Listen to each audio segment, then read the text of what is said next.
was important. The constant discussions over feeding of senior high school students, to the point that at one point in time we're even discussing the fact that a spiked rice had been brought into unwholesome rice brought into this country, repackaged or bagged, with the bag changed, and then they were sent to our schools. And serious questions were raised back then. Unfortunately, those questions have died down. I was expecting some more intense scrutiny of those actions with this administration now in power.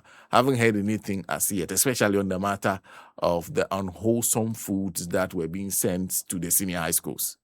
Now, recently, there's been complaints about the fact that the schools might shut down because of some complaints from CHAS. We're joined on the line by Gabson Kofi Raphael, who is General Secretary of the National Council of PTAs. Thank you very much for your time, and good morning to you. Good morning, my brother. I hope you're well. By God's grace, I'm fine. I don't know, are you updated on the situation in the schools, the one that is listening to the concerns by the headmasters? I didn't get the question well. Yes, I'm asking whether you are updated or you know about the situation in the schools that's leading to this threat from the headmasters on the potential closure of the schools. Of course, where I sit, I have access to information. What's the problem? I'm trying to verify it. What's the challenge? Oh, well, there's always a challenge in every system. But whether it was a crisis situation is another matter. The truth of the matter is that as been confirmed by government and subsequently has done the necessary thing, the obvious thing. For about 7 months, monies for perishables had become a serious challenge, and the schools, the heads were using other methodologies to manage. But money in terms of food supplies, proper food like rice, maize, in their right quantities and quality, that was not an issue. It just had to do with perishables. When I say perishables, money is to buy Kobe, buy salt, buy Maggi, and then tomatoes, and then meat to spice the soup for, and then the stew was becoming a challenge. But government has resolved it finally. Also, it was not a matter that food items like rice, maize, and others were in short supply. No, they were not in short supply at all. It was just money for perishables. The accompaniments, what will complement the rice and the stew to make it a delicious meal, was what was not in the system. Okay, so they were supposed to give money to the headmasters to purchase these perishables to be used by the schools. That's the policy direction. Okay. Was this same policy direction under the former administration? Because we didn't hear much about perishables. Yes. Okay. And you say that issue has been resolved? I'm saying it has been resolved. As I spoke to you yesterday, one of our stations, I made mention about close of day today to tomorrow. If the schools don't receive their money, they'll probably have a different conversation altogether.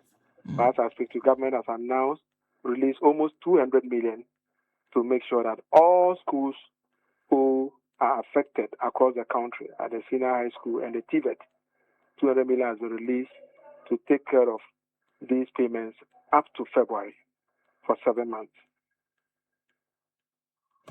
There's been a lot of silence on that front for some time because I was surprised when the matter came up and Charles was threatening to close down the schools. Is there a problem that led to this? Because if they've been able to run the system effectively without any noise for the first 1 year of the administration, we didn't see any of these threats. Then what happened? Do you understand where the problem came from? Well, you see, when you inherit both assets and liabilities, as a government, people are interested in you working and showing results. So for over this period, the system has been quiet because the system itself was actually able to fix most of the challenges. But what relates to perishables, the biggest challenge is that sometimes monies are released to heads of these schools, not all of them, but most of them are not able to retire and account properly for those monies. So it will be difficult for government to release another set of monies when the old managers that were released were not properly retired. And some of the excuses are that they are not able to get receipts for the tomatoes, onions, and all those perishables. But government funds, we all know, you cannot spend without properly retiring it. So it was part of the challenge. And definitely, these issues too, they lie squarely within the domain of the Ministry of Finance.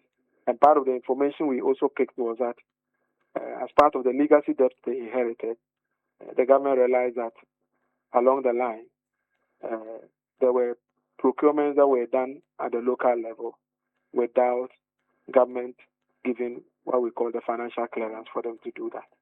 But the long and short of it is that all these issues now have been resolved. Lessons have been learned.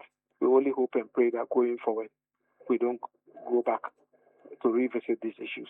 Whoever deliberately doesn't play his role well will complement the efforts of government and other stakeholders to make sure the person is flagged and shown the exit, because we are not interested in excuses. We are interested in results. I see. But I guess you must be relieved that the PTA, National Council of PTAs, that at least now it seems a lot, the issue of feeding is being gotten right. So we must have what? You must be relieved that they are getting right the issue of feeding over the last 1 year. Oh, but we've been talking about it. That's why we're having this discussion. We've been talking about it. What do you think this government is? Okay. Since yesterday, have granted a lot of interviews. In fact, there's no an official communique from the church to complain about there's food crisis in the school. It's just okay, but the truth of the matter is that there was an element of it that showed that the food situation was becoming a challenge. That's whether it was in a crisis situation was a different matter altogether. No. I've moved on from that. I'm saying that at least you must be relieved that you are no longer having to talk about this issue of feeding constantly. Until now, it looks like there's not so much to talk about because government seem to have found a way of dealing with the situation and smoothly. There's so much to talk about. You see, it's not everything government can do to help run the schools. We believe that development in education together with them. It is when government doesn't do its part well, that is when we come out to talk.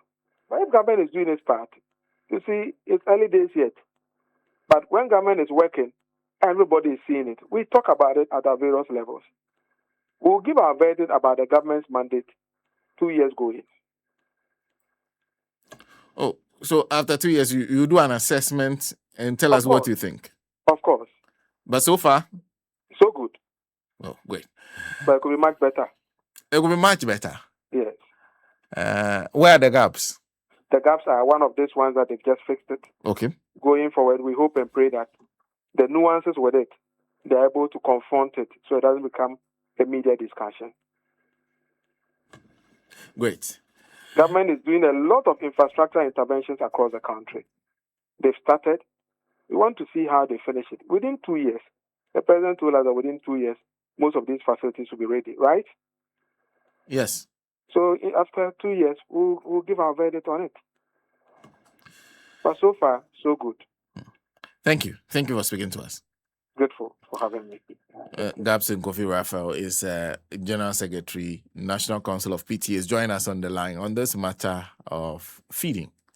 Now, he says the problem is not that there's no rice or there's no maize. No gari. The problem is that perishables.